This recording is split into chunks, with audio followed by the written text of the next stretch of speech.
রাতের খাবার শেষ, অতিথিরাও চলে গেছেন। সবকিছুই ছিল স্বাভাবিক, কিন্তু রাত পেরোবার আগে দুনিয়া ছেড়ে চলে যেতে হলো পরিবারের 4 জনকে। একই পরিবারের 4 সদস্যের রহস্যজনক এই মৃত্যু ঘিরে তৈরি হয়েছে তীব্র চাঞ্চল্য।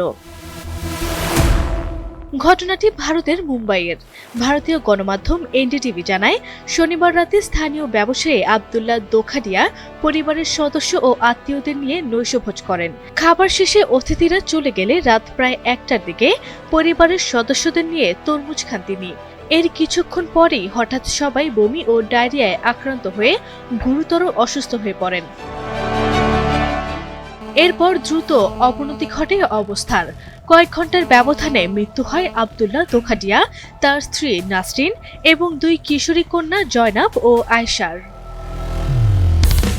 প্রথমে ধারণা করা হয় বিষাক্ত তরমুজ খেয়ে এই মর্মান্তিক মৃত্যু, কিন্তু তদন্তের সামনে আসে এক নতুন মোড়। প্রাথমিক ফরেনসিক পরীক্ষায় চিকিৎসকরা দেখেন মৃতদেহের মস্তিষ্ক, হৃদযন্ত্র ও অন্তঃসহ কয়েকটি গুরুত্বপূর্ণ অঙ্গে অস্বাভাবিকভাবে সবুজায়ন হয়ে গেছে।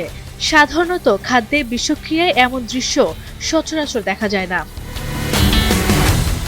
সবচেয়ে বড় চাঞ্চল্য তৈরি হয় আব্দুল্লাহ দোখাডিয়ার শরীরে মরফিরিনের উপস্থিতি পাওয়ার পর। শক্তিশালী এই ব্যথানাশক ওষুধ কিভাবে তার শরীরে গেল? চিকিৎসার অংশ হিসেবে নাকি অন্য কোনোভাবে? সেই প্রশ্ন এখন তদন্তের কেন্দ্রে।